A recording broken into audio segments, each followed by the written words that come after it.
ফজরের নামাজের পরে সালাম ফিরিয়ে কারোর সাথে কথা না বলে আপনি এই দোয়াটি 100 বার পাঠ করুন, পুরো দুনিয়া আপনার পায়ের নিচে এসে মাথা নত করতে বাধ্য হবে।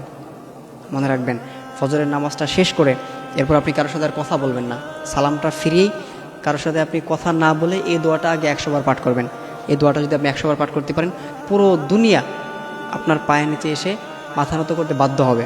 আমাদের মধ্যে অনেকেই আছেন না, যারা বিভিন্ন সমস্যার মধ্যে পড়ে আছেন, বিভিন্ন ক্রাইসিসের মধ্যে পড়ে আছেন, কত দিক দিয়ে যে দৌড়াচ্ছেন, বাট কোনো কাজ হচ্ছে না, কোনো দিক দিয়ে আপনি সিস্টেম করতে পারতেছেন না। দেখা যায় আপনার রিজিকের মধ্যে বারাকা নাই, এই বিপদ ওই বিপদ, একের পর এক অসুস্থতা লেগেই আছে, সমস্যার পর সমস্যা লেগেই আছে, হতাশার পর হতাশা লেগেই আছে।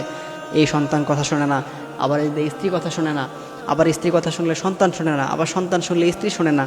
আছে না, অনেকেই কত সমস্যার মধ্যে পড়ে আছেন। এই যে আপনার যে এভরিথিং যে সমস্যাগুলো আছে, সব সমস্যা দূর হয়ে যাবে আপনি যদি ফজরের নামাজের পরে সালাম ফিরিয়ে এই একটি মাত্র দোয়া আপনি 100 বার পাঠ করতে পারেন।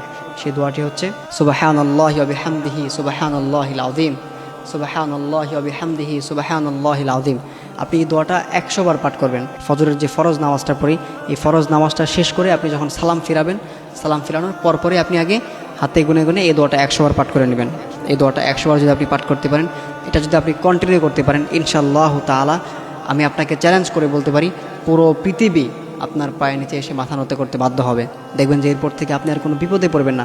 আল্লাহ আপনাকে সকল বিপদ আপদ থেকে রক্ষা করবেন, আল্লাহ আপনাকে সকল বিপদ আপদ থেকে হেফাজত করবেন।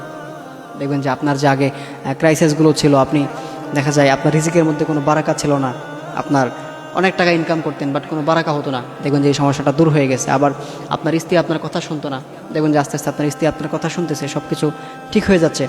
আবার দেখা যায় যে আপনার সন্তানগুলো আপনার কথা শুনতো না, দেখবেন যে তারাও আপনার কথা শুনতেছে। আবার দেখবেন যে আপনি যেখানে জব করতেন বা আপনি যেটাই করতেন, আপনাকে কেউ পাত্তা দিত না, তেমন একটা আপনাকে গুরুত্ব দিত না, কিন্তু দেখবেন যে সবাই আপনাকে আস্তে আস্তে রেসপেক্ট করা শুরু করবে, সবাই আপনাকে আস্তে আস্তে সম্মান করা শুরু করবে। দেখবেন যে আপনার সমাজের মধ্যে আস্তে আস্তে দাম অনেক বেড়ে গেছে, এটা আপনি কল্পনা করতে পারবেন না। এই জন্য আমরা অবশ্যই ফজরের নামাজটা শেষ করে সালাম ফিরিয়ে আমরা এই আমলটা করব, এই দোয়াটা 100 বার পাঠ করবো ইনশাআল্লাহ তাআলা। সুবহানাল্লাহি ওয়া বিহামদিহি সুবহানাল্লাহিল আযীম, এই দোয়াটা আমরা 100 বার পাঠ করবো। এটা যদি আমরা পাঠ করতে পারি, পুরো দুনিয়া আপনার পায়ের নিচে এসে মাথা নত করবে ইনশাআল্লাহ তাআলা।